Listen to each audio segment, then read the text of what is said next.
I just want tranquility and peace. I don't have nothing to prove. I ain't off into that shit, right? I'm just I'm gonna give rappers they like me and YoungBoy, for example. He called me, right? Recently? I mean, he called me when that shit heated up. Okay. Right. And it was like somewhat of a misunderstanding. Mhm. You know, he said what he had to say, I said what I had to say. A concept of how things should be when in reality they don't have to be that way, right? Right. But, you know, at the end of the day, I respect him for reaching out to me. Mhm. You know what I mean? And, you know, I don't have to be his friend and I don't want to be his enemy. Before anything else, let me be straight with you about what this story actually is. Finesse2tymes has not signed with NBA YoungBoy. There is no announcement, no joint album, no press release, no new label home confirmed anywhere. What there is a phone call. A real one. One that Finesse talked about on Boss Talk TV with his own mouth. And that phone call, who made it, why it was made, and what happened when it hit Houston, is one of the most fascinating things to happen in rap politics in 2026. Here is the full picture. Finesse2tymes, real name Ricky T. Greer, is a Memphis rapper who came home from federal prison with buzz, with Memphis behind him, and with one of the most powerful men in Southern hip-hop, looking at him like a son. That man was J. Prince, founder of Rap-A-Lot Records, the man who has been in this game longer than half the current rap scene has been alive. J. Prince and his son J. Prince Jr. brought Finesse into Mob Ties Entertainment. They sent money to his family while he was locked up. They gave him advances, jewelry, private flights. From the outside, it looked like a fairy tale. A Memphis rapper does his time, a legend signs him, and the streets get a new name to watch. The problem was the contract underneath all of it. Finesse said it himself. He did not fully understand what he had signed until years later. He went on a live session with Suge, and for the first time, he sat down and dropped the Mob Ties contract into ChatGPT to see what he had actually agreed to. What came back was not what he expected. The deal was a 360 contract, meaning the label gets a cut of everything: music, publishing, merchandise, touring, brand deals, name, likeness. Every revenue stream with his face or voice attached has a pipe running back to the label. The advances, the jewelry, the trucks, the private planes. The machine told him those were not gifts. They were loans against future earnings, sitting on his account as debt he would have to earn back before he saw real money. Then came the assignment clause. That clause meant Mob Ties could transfer his contract to any other label at any time. So even if Finesse waited out the deal and hoped Mob Ties eventually lost interest, they could just hand his paperwork to somebody else and he would still be locked in. The cage moved with him. But the detail that the internet circled hardest was what Finesse said J. Prince told him before he ever picked up a pen. He said J. Prince told him directly not to bring a lawyer to the table, that real ones do not need lawyers, that they were going to do this on handshake and respect. Finesse, fresh off years in federal prison, looking at J. Prince as a hero, took that advice and signed. 4 years on Mob Ties, 2 projects. That is the math Finesse kept coming back to in live after live, rant after rant.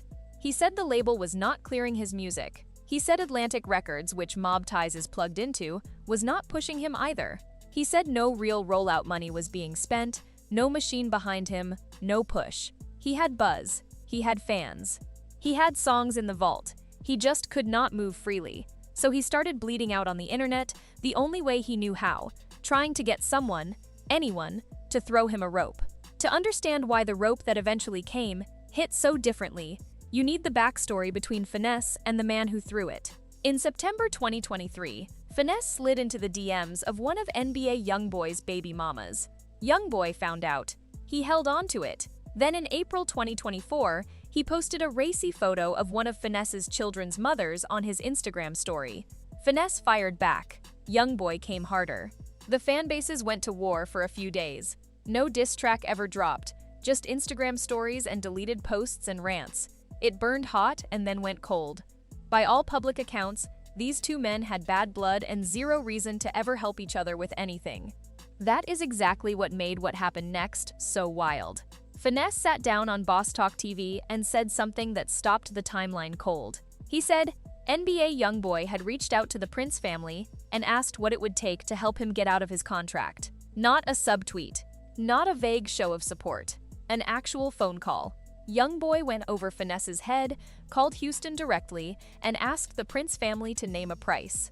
Finesse could barely contain how he felt about it. He said he could not keep claiming nobody was supporting him because somebody did. He said that somebody was the last person anyone expected. You could hear the disbelief in his voice. That the man who had posted his baby mama's photo 18 months earlier was the one who picked up the phone to try and free him. The internet caught fire within hours. Clips spread from Instagram to TikTok to X. Some people were calling YoungBoy the MVP of the year. Others were skeptical, saying Finesse only said this publicly because he needed leverage. And a third group was already watching Houston, wondering what J. Prince was going to say back. J. Prince said no. He did not blink. He did not negotiate. He did not entertain the number. The door closed hard enough for the whole industry to feel it. The Prince family position was consistent across every platform they addressed it on. Finesse walked into the building on his own. Finesse took the advance money. Finesse took the jewelry and the flights and the family support while he was behind bars. Finesse signed his name, and now that his buzz had grown and someone from Baton Rouge was waving a bigger check, the contract suddenly looked like a trap. From J. Prince's chair, that is not the deal being unfair. That is an artist forgetting what he agreed to when the money first landed. On the same Boss Talk TV episode, an OG called in and made the label's case without any softness attached. He said when Finesse signed that contract and got that advance money, he was probably smiling ear to ear. He said the only reason the deal feels bad now is because Finesse thinks he can do better somewhere else. Office hours, he said, are 9 to 5. Business is business. J. Prince Jr., who actually runs Mob Ties day to day, had his own shots loaded. When Finesse accused him of getting his Memorial Day weekend Houston show canceled, a show that had Lil Baby on the same bill, Jr. did not hold back. He said he could not understand how he was supposed to influence a promoter not to book his own artist. He said he had found peace with Finesse blaming him for everything going wrong in his life. And then he twisted the knife by saying Finesse was a full-time content creator now anyway, which was basically calling him no longer relevant in the music conversation. Finesse went back on live. He broke down in tears. He said he had been with Mob Ties for 4 years and only dropped 2 projects. He said he was 33 years old and needed to move freely toward the bigger money waiting for him. He offered to pay his way out. 10 million, 15 million, 20 million, whatever it took. He just wanted his career back. The door stayed shut. That is where things actually stand. Finesse2tymes is still a Mob Ties artist. The 360 deal is still in place. The assignment clause is still sitting in the contract he read out loud on ChatGPT. Atlantic Records is still in the distribution chain. J. Prince Sr. has spoken publicly.